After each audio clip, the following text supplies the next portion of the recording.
Hey, joining us today to discuss the importance of bringing money into the conversation early on in a relationship and his partnership with America's #1 loved banking app, Chime, is former Bachelorette star, trading secrets host, and financial expert Jason Tartick.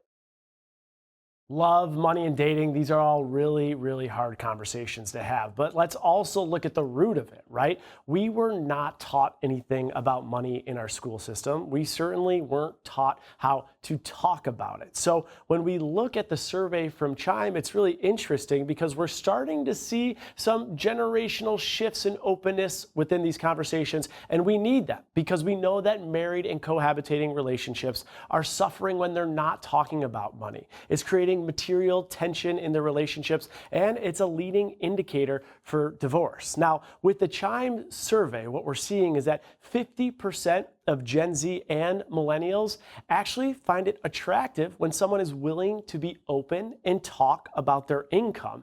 And by contrast, 23% of boomers agree with that, only 23. So these taboo topics are starting to come to the forefront, as they should. Now, you might ask yourself, what are some red flags when it comes to dating? To me, the biggest red flag is lying. We know that financial infidelity is happening in 43% of married relationships and cohabitating relationships. So if early on in dates we're lying about our finances, that is a red flag.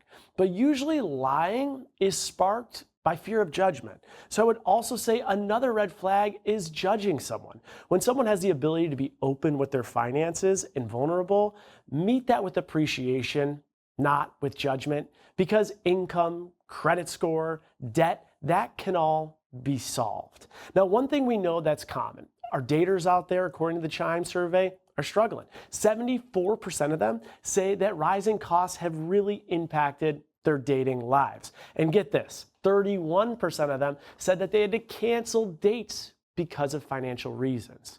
And so for that reason and so many more, what we need to do is understand that connection is built on intention. It's just not built on consumption and dollar signs spent dating. And when we do have these dates, it's an opportunity for us to get to understand, where do we prioritize spending?